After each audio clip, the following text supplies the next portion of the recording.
Good morning student. हम पढ़ रहे थे क्लास 11th की एग्रीकल्चर में, जिसमें अपना लेसन अपन ने कंप्लीट किया था पिछले वीडियो में। एक नौवा लेसन पौधशाला नर्सरी के बारे में अच्छे से अपन ने पढ़ा। आज अपन एक नया लेसन स्टार्ट करने जा रहे हैं जिसका नाम है सब्जियों की खेती। इसमें अपन विभिन्न प्रकार की सब्जियों के बारे में पढ़ेंगे, उनकी खेती कैसे होती है, क्या क्या ध्यान रखने वाली बात है, उनमें कीट रोग व्याधियां कैसी होती है, वो सब अपन देखेंगे। ठीक है, तो सबसे पहला शुरुआत करते हैं अपन इसमें टमाटर की खेती कैसे होती है। टमाटर से अपन इसकी शुरुआत करते हैं। ठीक है, सबसे पहली चीज टमाटर,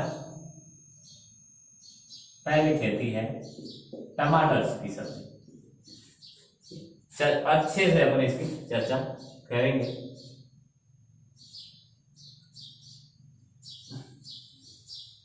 इस अध्याय से बड़ा क्वेश्चन बनता है। ठीक है, कोई भी एक सब्जी दे दे और उसके बारे में आपको विस्तार से बताने को कह सकता है। ठीक है, तो देखिए टमाटर का वनस्पति नाम देखिए, इसका वानस्पतिक नाम। ठीक है, वानस्पतिक नाम क्या है? लाइकोपर्सिकल। ठीक है, इसका वानस्पतिक नाम है लाइकोपर्सिकन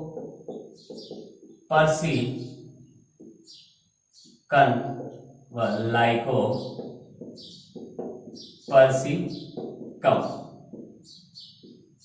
एल्कास्टन,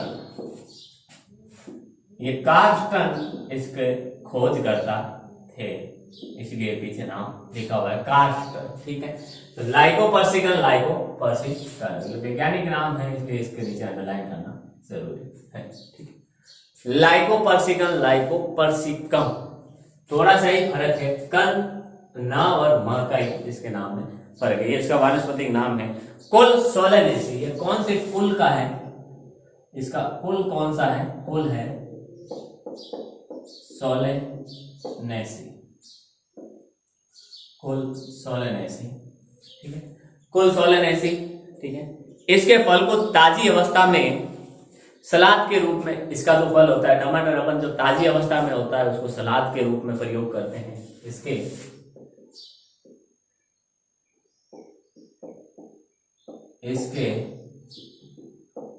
फल को ताजी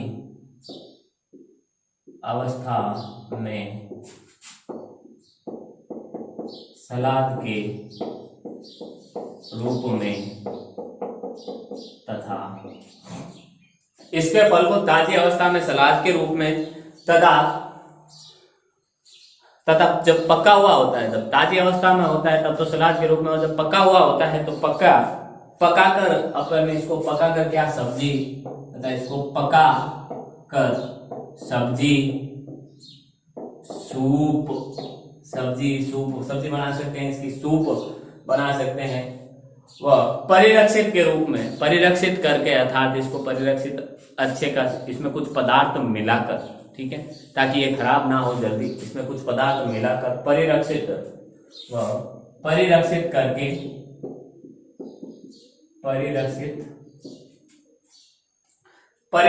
करके इसकी क्या बना सकते हैं हम? चटनी। इसकी क्या बना सकते हैं? चटनी।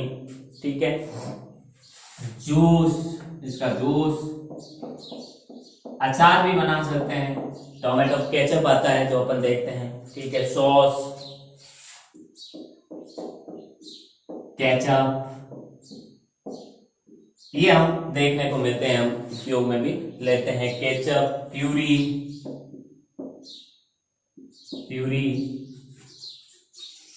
प्यूरी आदि रूप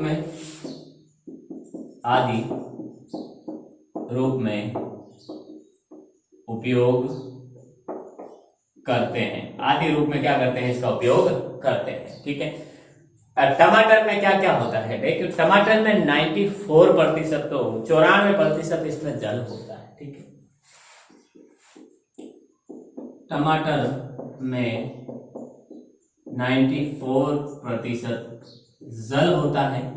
ठीक है, 0.9% प्रोटीन होता है इसमें। 0.9% इसमें क्या होता है? प्रोटीन होता है, प्लस 0.2% इसमें वसा 0.2% वसा 0 और 3.6%, 3.6% इसमें क्या होता है, कार्बोहाइड्रेट होती है, कार्बोहाइड्रेट होती है, ठीक है। फिर इसके बाद 20 ppm,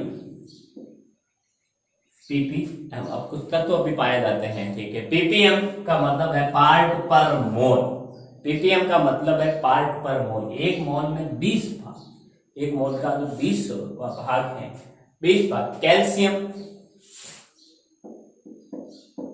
कैल्शियम धातु पाई जाती है। फिर 48 ppm इसमें फास्फोरस तथा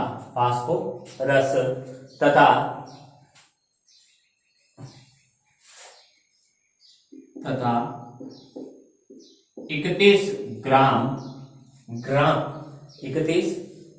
मिलीग्राम, सॉरी ग्राम, मिलीग्राम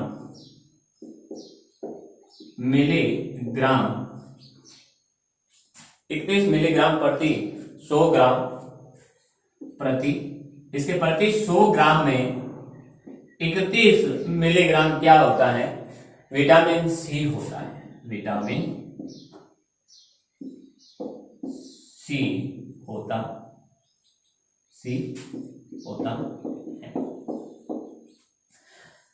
विटामिन सी होता है, ठीक है। अब विटामिन सी क्या होता है, एस्कॉर्बिक अम्ल, अम्ल होता है अर्थात खट्टा होता है। तो ये विटामिन सी इसमें उपस्थित होने के कारण, एस्कॉर्बिक अम्ल इसमें उपस्थित होने के कारण क्या होता है, इसका स्वाद थोड़ा खट्टा होता है, ठीक है। अब ये तो इसकी नॉर्मल सी जानकारी हो गई। अब टमाटर की खेती के लिए जलवायु कैसी चाहिए होगी हमें, वो देखते हैं, जलवायु उसकी बात करते हैं। तो टमाटर की खेती के लिए, इस फसल के लिए जो इष्टतम ताप है, ठीक है, फसल के लिए इष्टतम ताप यानी अधिकतम जो परास है ताप का, वो कितना होता है, 20 से 25 डिग्री सेंटीग्रेड के बीच में होना चाहिए। तो फसल के लिए इष्टतम ताप क्या होता है, 20 डिग्री से 25 डिग्री सेल्सियस, ठीक है,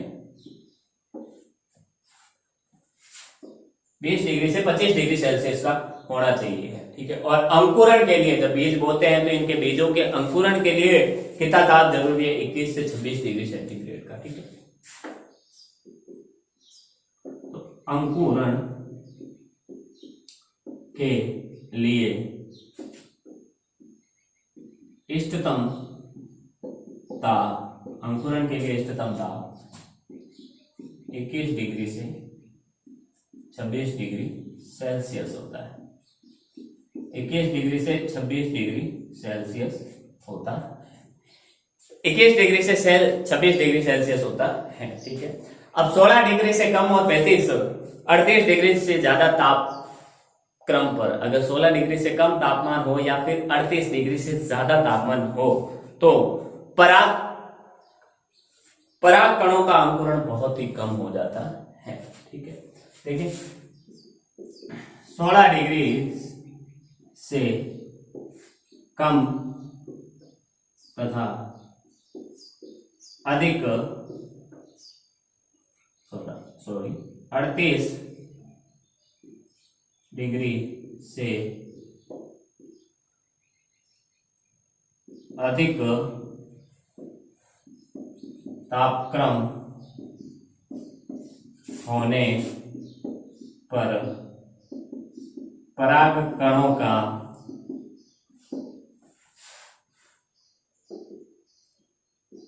अंकुरण कम हो जाता है, अंकुरण कम हो जाता है, ठीक है। अगर 16 डिग्री से कम हो तापक्रम या 35 डिग्री से ज्यादा होने पर, ठीक है। देखिए टमाटर का लाल रंग, नोट है, टमाटर का लाल रंग लाइकोपीन वर्णन के कारण होता है, ठीक है। टमाटर का लाल रंग लाइकोपीन वर्णन के कारण होता है, नोट बना के लिखना। कई बार सवाल पूछा जाता है, कंपटीशन लेवल में ये सवाल पूछा जाता है। तो टमाटर का लाल रंग लाइकोपीन वर्णक के कारण होता है। लाइकोपीन वर्णक के कारण होता है, ठीक है, लाइकोपीन वर्णक के कारण होता है, ठीक है। अगर तापमान 30 डिग्री सेल्सियस से ऊपर इस वर्णक का निर्माण बंद हो जाता है, अगर तापमान 30 डिग्री सेंटीग्रेड से अधिक चला जाता है तो इस वर्णक का निर्माण बंद हो जाता है टमाटर के अंदर, जिससे टमाटर का जो लाल रंग किसमें बदल जाता है, पीले में बदलने लगता है, अर्थात फल टमाटर, जिससे टमाटर पीले दिखने लगते हैं, ठीक है। 30 डिग्री सेल्सियस से ऊपर ताप पर इस वर्णक का निर्माण, इस वर्णक का निर्माण क्या हो जाता है, बंद हो जाता है, निर्माण बंद हो जाता है, जिससे टमाटर पीले दिखने लगते हैं, जिससे टमाटर क्या होते हैं, पीले दिखने लगते हैं, टमाटर पीले दिखने लगते हैं, ठीक है। तो ये तो जलवायु की बात हो गई कि टमाटर की खेती के लिए जलवायु हमें कैसी चाहिए होगी। अब देखते हैं आगे अपन मृदा और खेत की तैयारी अपन कैसे करते हैं टमाटर की खेती के लिए। तो आगे है मृदा एवं खेत की तैयारी। मृदा एवं खेत की तैयारी कैसे होते हैं, ठीक है। देखो, उचित मृदा कैसी होनी चाहिए, एक तो उचित जल निकास की वहां पर व्यवस्था होनी चाहिए, और मिट्टी कैसी, रेतीली दोमट या दोमट मिट्टी होनी चाहिए, ठीक है। और पर्याप्त मात्रा में, अब ऐसी मिट्टी होनी चाहिए रेतीली दोमट या दोमट मिट्टी जिसमें क्या हो, पर्याप्त मात्रा में जीवांश पदार्थ उपलब्ध हो, ऐसी मृदा उपयुक्त होती है, ठीक है। तो देखिए, उचित जल निकास वाली रेतीली दोमट या दोमट मिट्टी जिसमें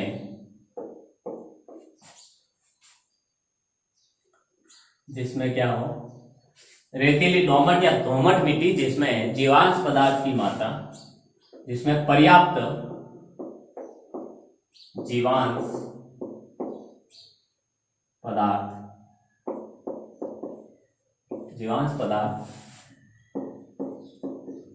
उपलब्ध हो, ऐसी मृदा उपयुक्त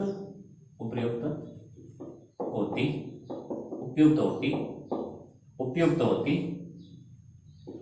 ऐसी मृदा अच्छी होती है टमाटर की खेती के लिए। मृदा के पीएच का मान क्या होना चाहिए, 6 से 7 के बीच होना चाहिए, ठीक है। मृदा पीएच कितना होना चाहिए, 6 से 7।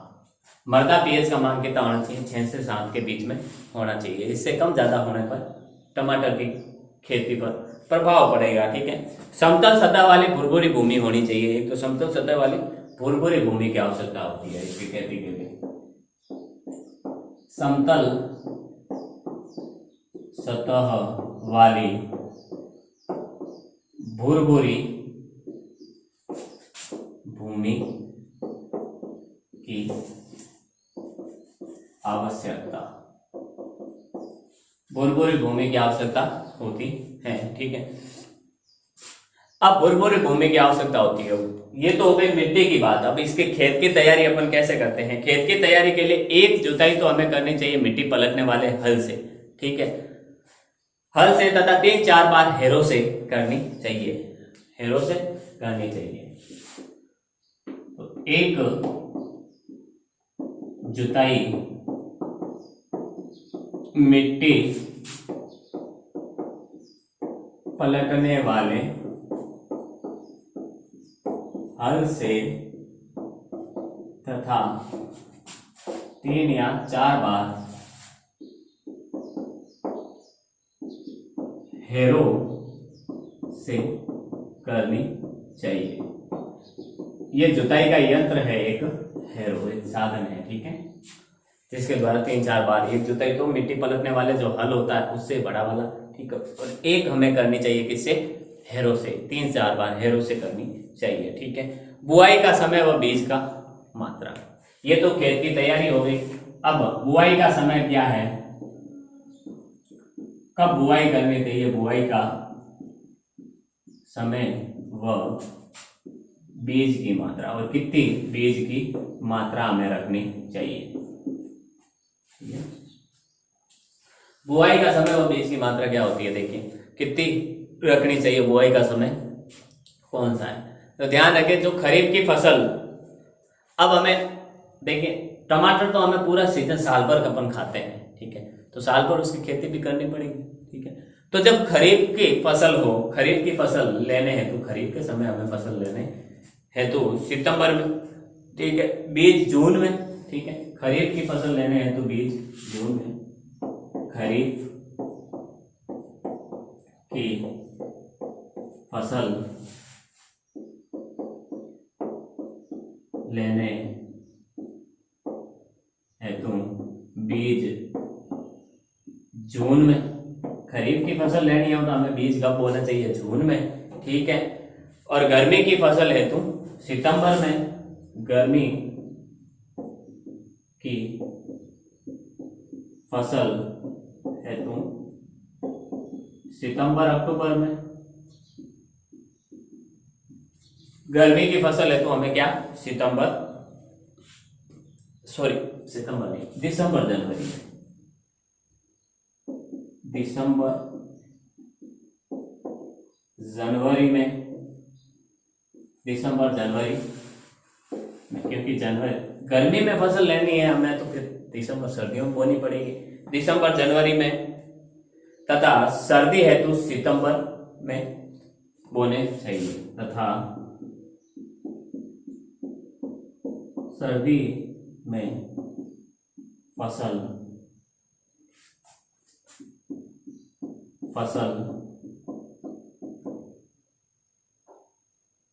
लेने हेतु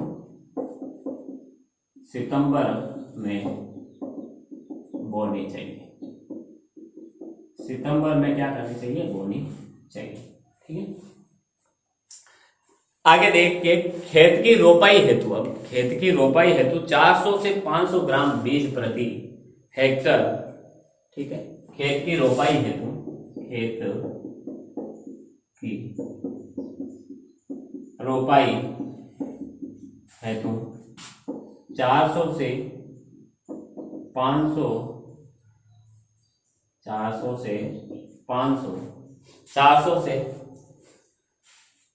ग्राम बीज प्रति हेक्टर, ग्राम बीज प्रति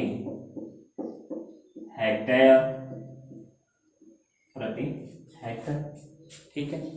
और जब सामान्य बीज हो तो 400 से 500 ग्राम, और जो संकर किस्में होती हैं, ठीक है, जिनको अपन गुणों को आपस में मिश्रित करके बनवाया जाता है, संकरण करके बनवाया जाता है, उन संकर किस्मों को 150 से 200 ग्राम प्रति हेक्टर बीज की आवश्यकता होती है, तथा संकर किस्मों में 150 से 200 ग्राम प्रति हेक्टेयर की आवश्यकता होती है, ठीक है, इतने हेक्टेयर की आवश्यकता होती है। अगर नॉर्मल फसल हो तो 400 से 500 ग्राम बीज हमें एक प्रति हेक्टेयर में बोने चाहिए, और संकर किस्म के जो संकर किस्मों के बीज हो तो हमें कैसे बोने चाहिए, 150 से 200 ग्राम, ठीक है। फिर आगे देखिए, बीज की बुआई से पूर्व हमें क्या करना चाहिए? कैप्टान या बाइस्टीन, कैप्टान या बाइस्टीन से बीज को उपचारित करना चाहिए। फसल बुआई से पूर्व बीज, सॉरी फसल क्या, बीज बुआई से पूर्व बीज को कैप्टान या बाविस्टीन से उपचारित करना चाहिए, उपचारित करना चाहिए। ठीक है, उपचारित करना चाहिए, उपचारित करना चाहिए। फिर रोपण कैसे? ठीक है, ये तो बीज की बुआई हो गई, अब रोपण भी तो अपन को करना चाहिए कि भैया कईयों को नर्सरी से अगर पौधशाला पे से अपन वो लेके आ रहे हैं तो हम पौधे ही लाएंगे, तो पौधों का रोपण कैसे होना चाहिए? तो रोपण आगे है हमारा रोपण। ठीक है, रोपण क्या होता है? देखिए, रोपण में जब पौधे 10 से 15 सेंटीमीटर लंबे व 4 से 5 सप्ताह के हो जाए तो रोपाई करते हैं। ठीक है, जब पौधे 10 से 15 सेंटीमीटर लंबे तथा 4 से 5 सप्ताह के हो जाए तो रोपाई करते हैं तथा रोपाई शाम के समय करते हैं। शाम के समय क्या करते हैं? रोपाई करते हैं। शाम के समय इनकी क्या करते हैं? रोपाई करते हैं, शाम के समय ही होती है। ठीक है, कतार से कतार व पौधों से पौधों के मध्य 45-45 सेंटीमीटर की दूरी होती है। ठीक है, कतार से कतार व पौधे से पौधे के मध्य 45 × 45 सेंटीमीटर की दूरी होती है, दूरी होती है। ठीक है, अर्थात कतार से कतार, एक कतार और दूसरी कतार के बीच भी 45 सेंटीमीटर की दूरी, और एक पौधे और दूसरे पौधे के बीच की भी 45 सेंटीमीटर दूरी होनी चाहिए। ठीक है, अब इसके लिए उन्नत किस्में कौन सी है उसके बारे में अपन चर्चा करेंगे। पहले एक बार आप इसका स्क्रीनशॉट लें।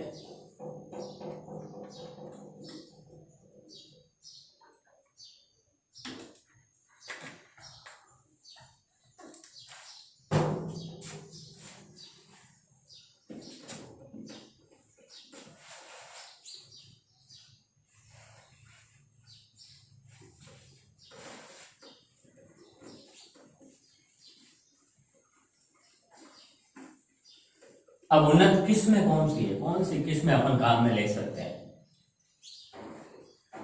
सॉरी, उन्नत किस्में कौन सी है, कौन सी किस्में अपन काम में ले सकते हैं, तो उनकी चर्चा करते हैं। उन्नत किस्में,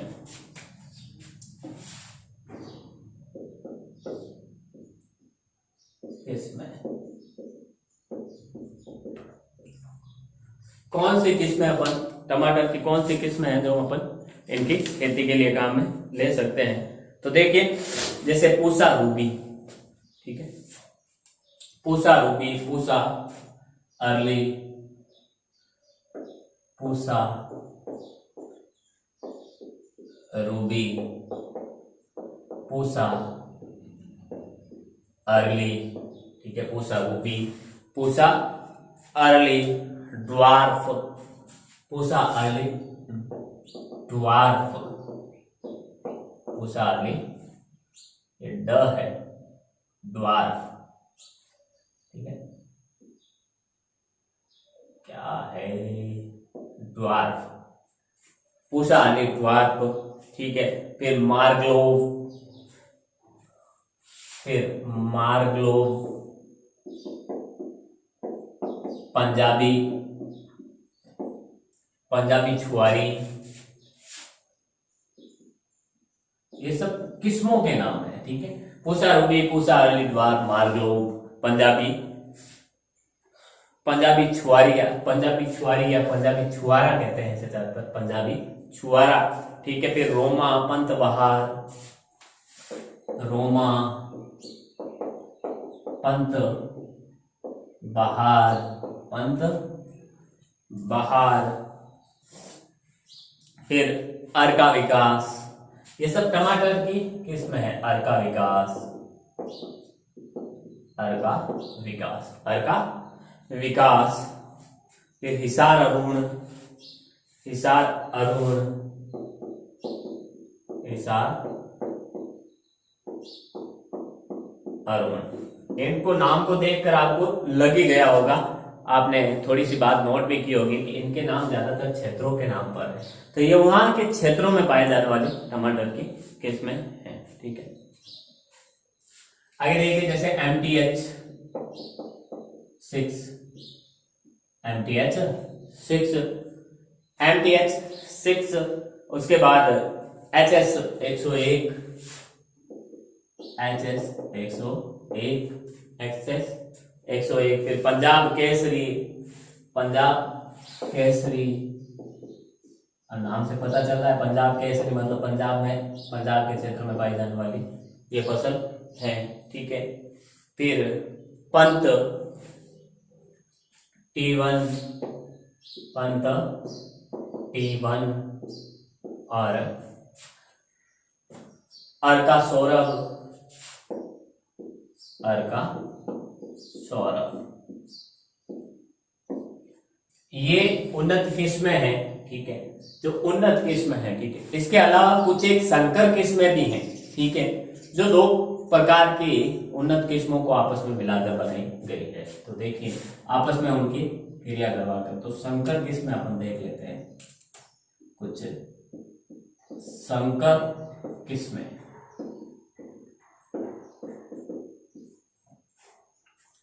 संकर किस्में, तो देखिए संकर किस्में जैसे कर्नाटक हाइब्रिड, रश्मि, सोनाली, कर्नाटक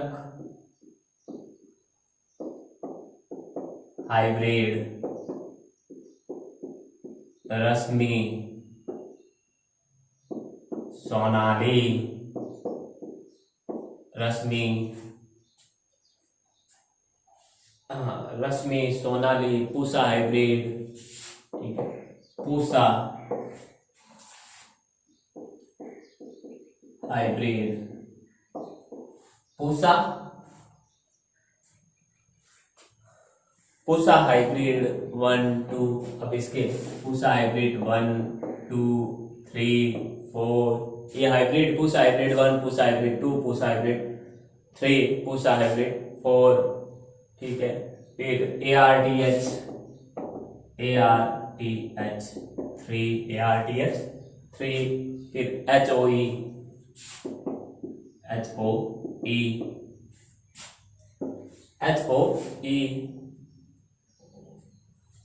606, ये कुछ किस्में हैं, ठीक है, संकर किस्में, ठीक, जिनको अपन सेलेक्ट करके अपन क्या कर सकते हैं, इनकी खासियत है कि एक निश्चित मृदा के लिए, निश्चित जलवायु के लिए उपलब्ध होती है। तो हमारे खेत की कैसी मृदा है, कैसी जलवायु है, उस आधार पर अपन इनका चुनाव कर सकते हैं। फिर खाद एवं उर्वरक कैसे अपन देखिए,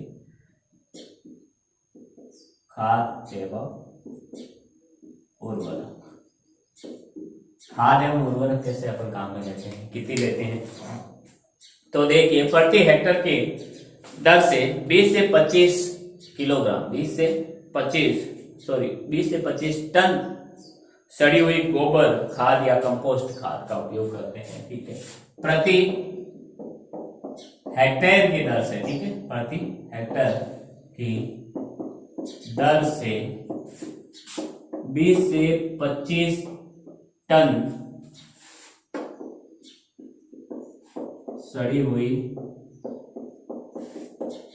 गोबर या वर्मी कंपोस्ट खाद, वर्मी कंपोस्ट खाद तथा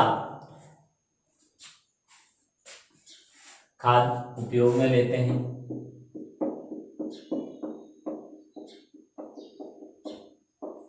खाद डालते हैं। इसी के साथ देखिए, इसी के साथ प्रति हेक्टर 60 केजी नाइट्रोजन, ठीक है, 60 KG nitrogen, 80 KG phosphorus, 80 KG phosphorus और 60 केजी वापस potassium. 60 KG nitrogen, 80 KG phosphorus और 60 केजी पोटेशियम, ये प्रतीक है इन तत्वों के, ठीक है। पोटेशियम को उर्वरक बुआई से पहले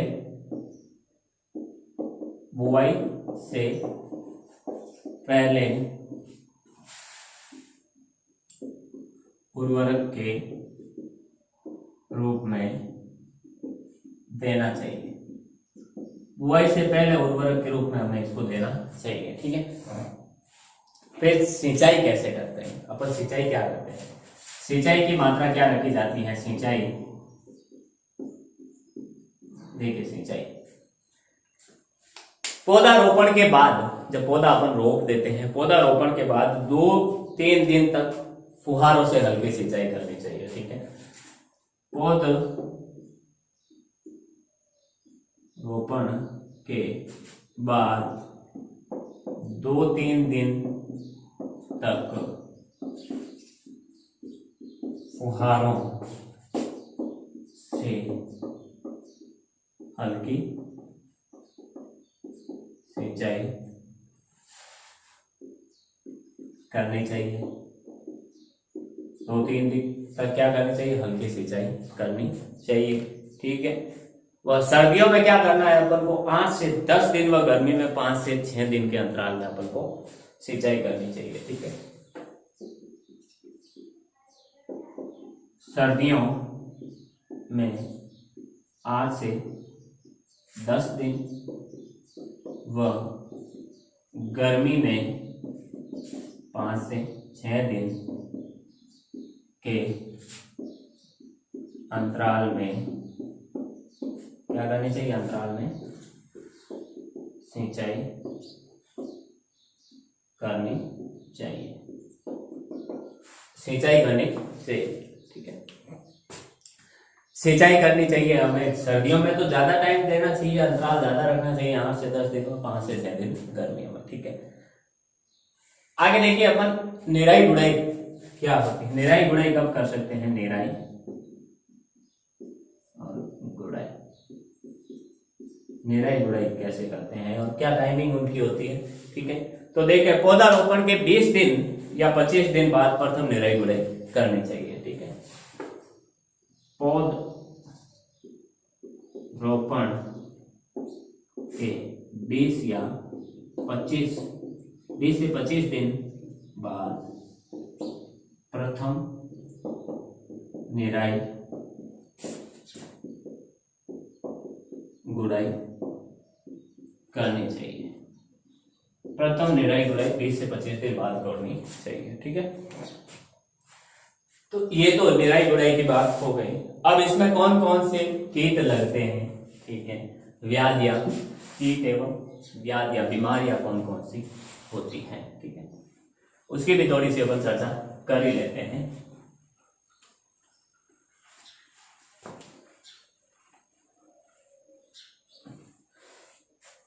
उन व्याधियों के रोकथाम के उपाय क्या क्या हैं वो भी अपन देखेंगे।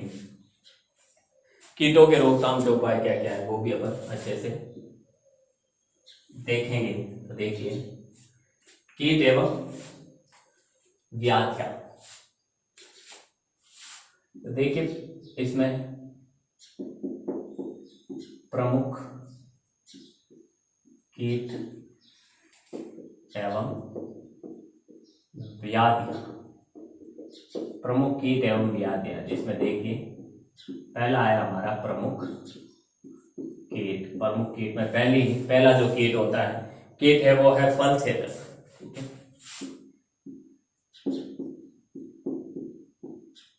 फल छेदक। फल छेदक कीट देखिए, इसका डिंबक इसकी एक अवस्था है इस कीट की। इसका डिंबक फल में प्रवेश कर गुदा खाता है। ठीक है, इसका डिंबक फल में प्रवेश कर गुदा खाता है। आपने देखा होगा कई सारे टमाटर आपने काटे होंगे, काटते हैं टमाटर तो उनमें से कई सारे जो कीट निकलते हैं वो उनका डिंबक होता है, वो फल का गुद्दा खाता है, टमाटर का गुद्दा खाता है। इसकी रोकथाम के लिए देखिए, इसकी रोकथाम, अब इस कीट की फल छेदक कीट की रोकथाम अपन कैसे कर सकते हैं? तो इस कीट की रोकथाम के लिए मेलाथियान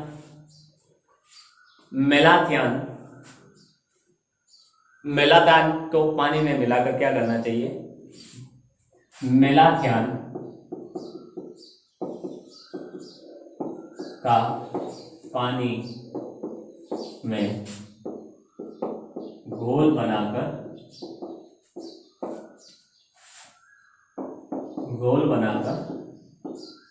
छिड़काव करना चाहिए। पानी में घोल बनाकर क्या करना चाहिए? इसका छिड़काव करना चाहिए। फिर अगला है हरा तेला।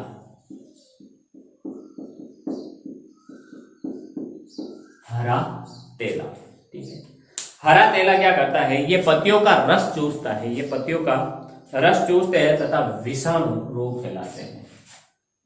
यह पत्तियों का रस चूसते हैं। ठीक है, ये जो कीट होता है पत्तियों का रस चूसते हैं, ये पत्तियों का रस चूसता है। ठीक है, अब इसकी रोकथाम के लिए क्या करना है? मिथाइल डिमेटोन का रोकथाम, इसकी रोकथाम के लिए हम क्या कर सकते हैं? मिथाइल डिमेटोन का पानी के साथ छिड़काव, पानी के साथ घोल बनाकर क्या करना चाहिए? इसका छिड़काव करना चाहिए। ठीक है, फिर है बहुआ कीट। तीसरा कीट है बहुआ कीट। तीसरा कीट है हमारा बहुआ कीट। बहुआ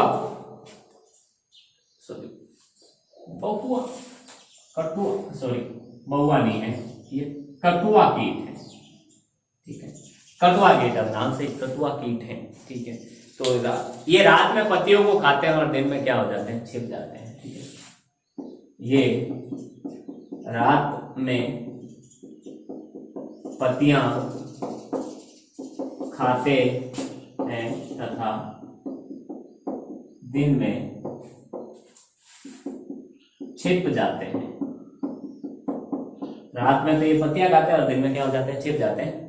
ठीक है, फसल, अब इसकी रोकथाम के लिए क्या करना चाहिए हमें? फसल रोपाई से पहले पेराथियान, इसकी रोकथाम के लिए क्या करना चाहिए? फसल रोपाई से पहले पेराथियान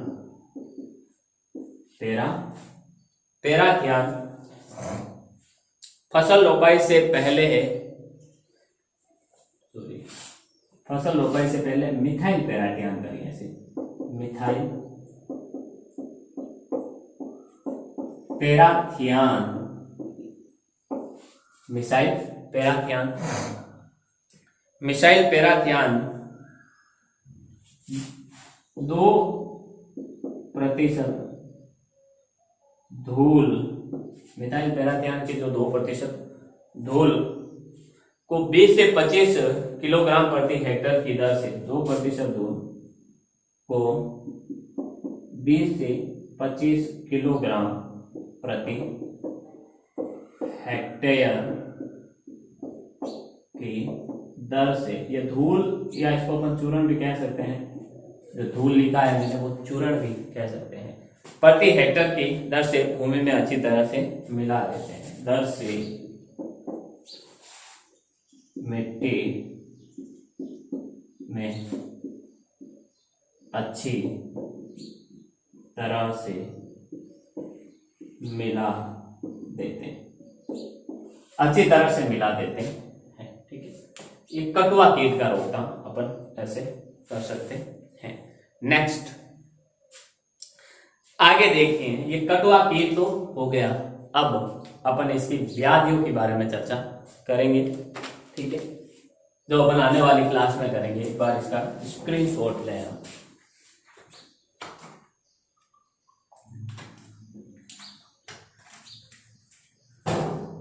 अध्याय 10 सब्जियों की खेती आज अपन ने शुरू किया। बड़ा पार्ट है, थोड़ा टाइम लगेगा इसमें, ठीक है, पूरा करने में।